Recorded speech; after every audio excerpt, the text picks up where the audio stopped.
What's up, team? So I've got another video on a different kind of game. It's not an MMO, and I wanted to spotlight a really unknown RPG that is in early access active development. It's an RPG that's really received no attention, and I'm hoping to tell you guys if it should stay that way or if this game deserves your time. It is called Exoplanet First Contact, a sci-fi, post-apocalyptic, third-person shooter, western role-playing game. I feel like I'm a white girl ordering my Starbucks drink. Alright, so let's jump into this shit.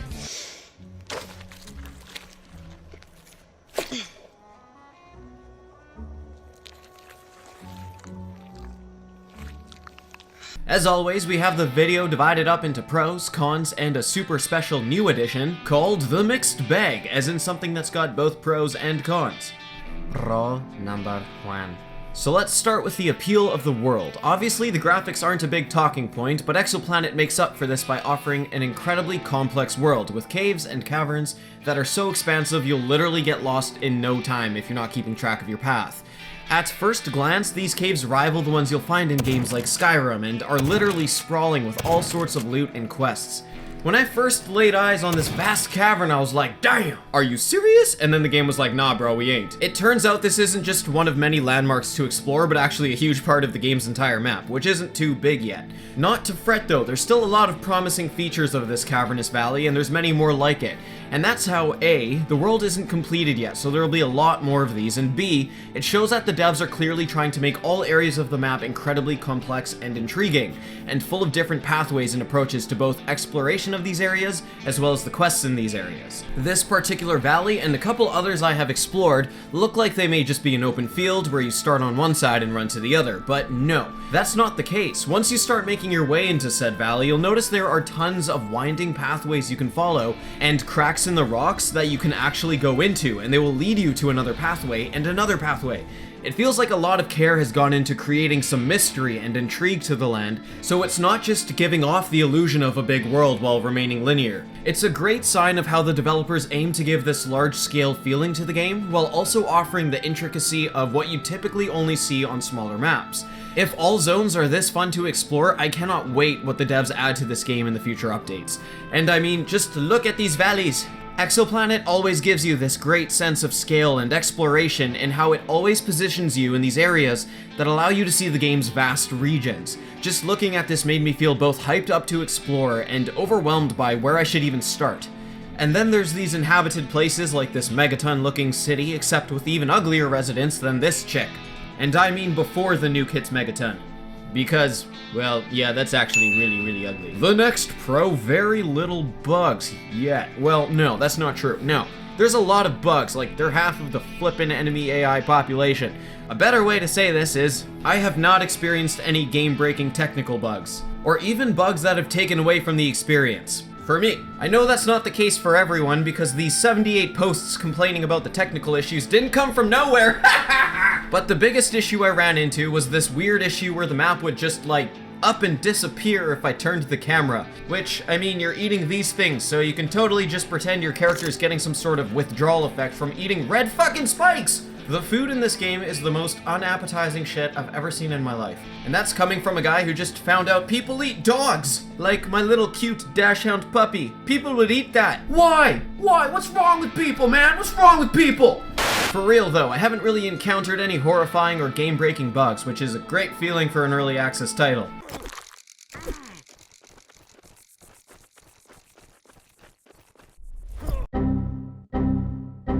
The next pro, my favorite pro, you can't get over-encumbered and your inventory bags don't fill up. What, Goose, you serious? Yeah, fuck yeah, I'm serious. Whoa, amazing.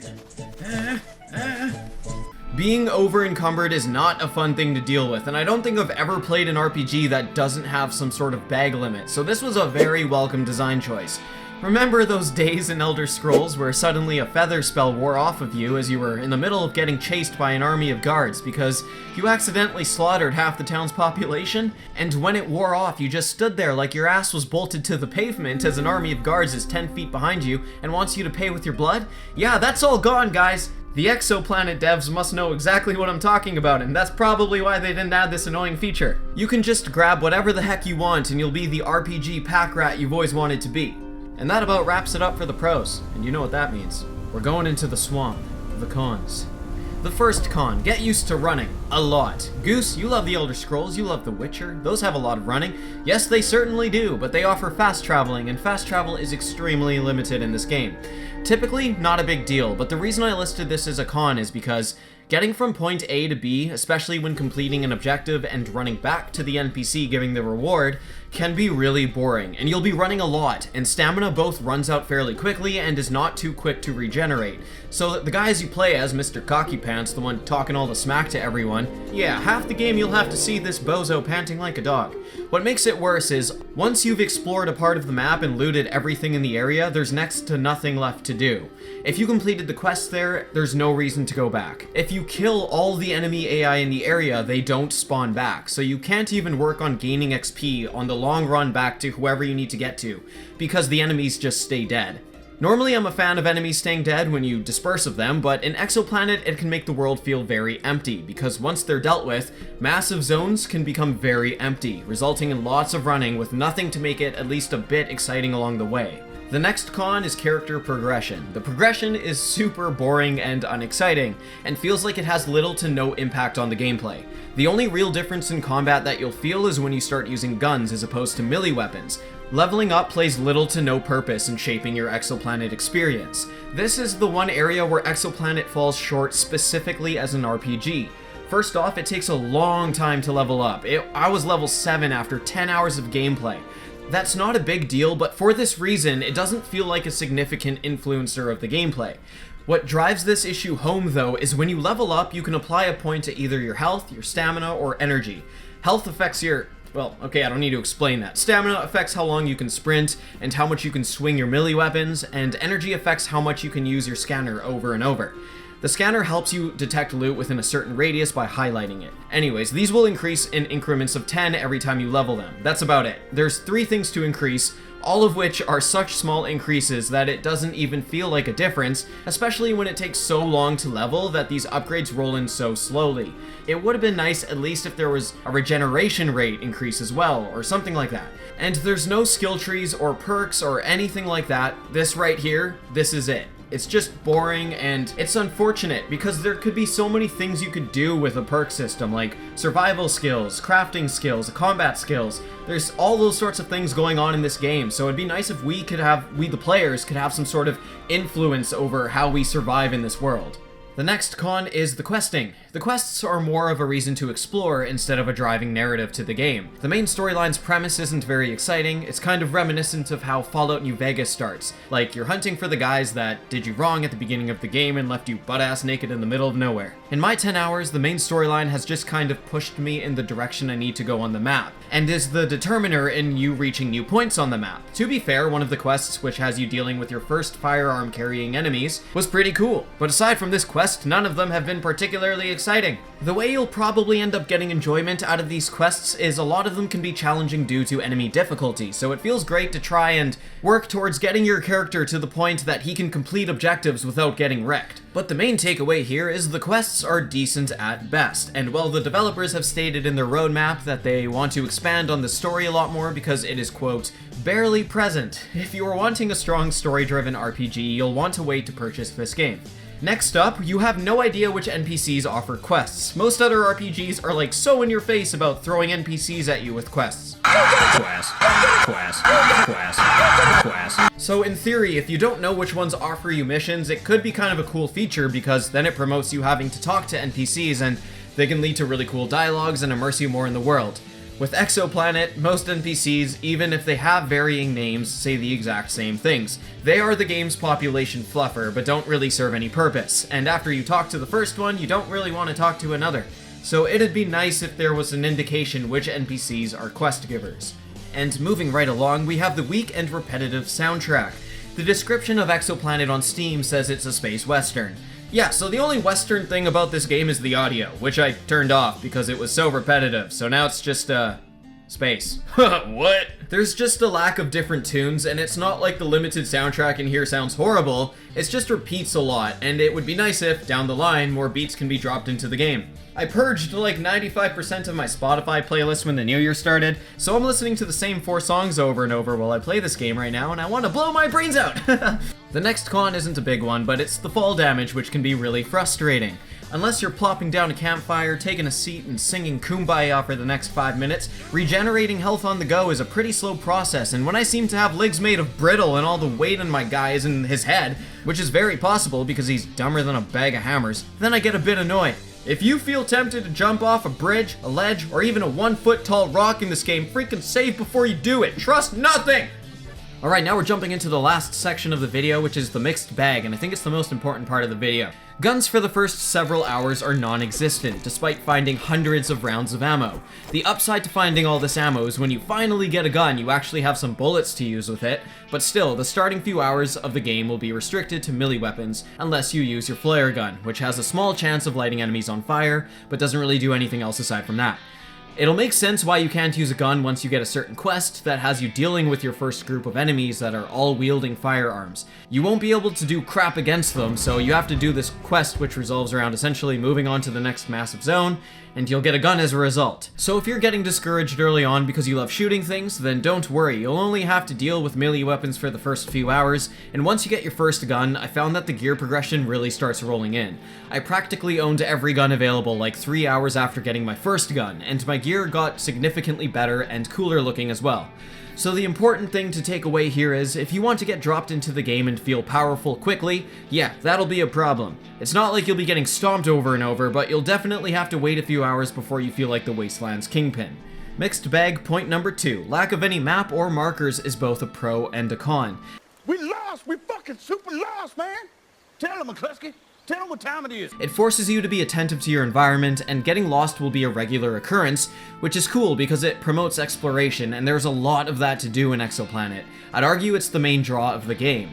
But if you are set on getting just to a personal objective and then you want to leave one of these massive and complicated areas, you could be running around for half an hour or even more trying to retrace your steps and find the exit. I'm ashamed to admit this because you guys will probably think I have the IQ of a raisin, but in my 10 hours I spent probably about 3 of those hours just trying to find my way back to friendly NPC hubs. Mixed bag point 3, or 2, maybe 4, who knows? Exoplanet can feel like a very hard game when you first start playing, both in how quickly you die, the lack of items made available to you, and the nature of the quests.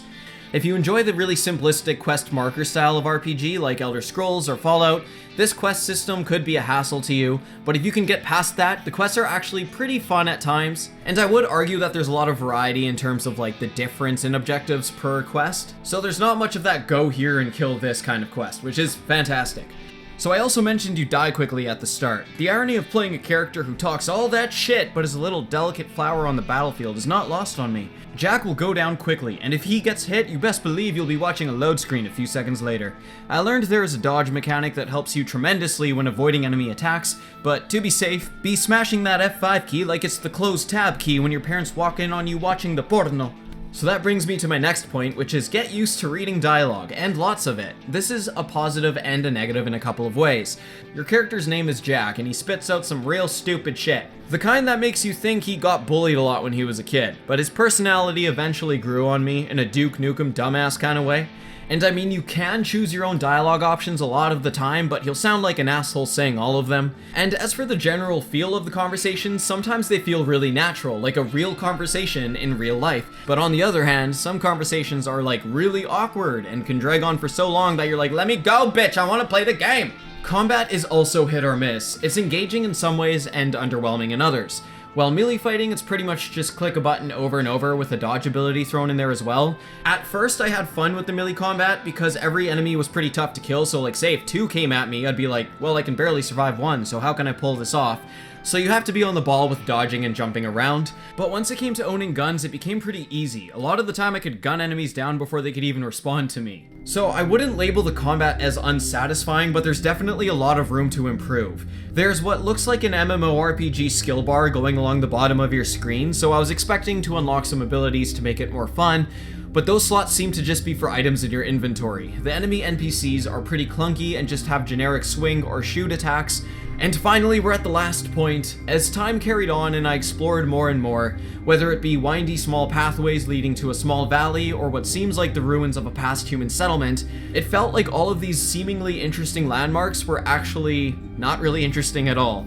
See that small pathway you found? You're thinking, oh snap, someone who isn't as observant might have missed this, but I'm about to find some goodies that most players might not. But it turns out that pathway leads to a small valley that may just have another skeleton with some loot. That ruined settlement caught in a dust storm with creaking empty buildings, which if you look hard enough probably leads to the creepiest zone you'll find in the whole game. What kind of mysteries will I find in here? Let me answer that for you. Pretty much nothing. The creepy cave, the type where you think you're going to question your manhood, actually turns out to be a zone offering zero exploration. It's just like a small room with some more loot and creepy stuff laying about.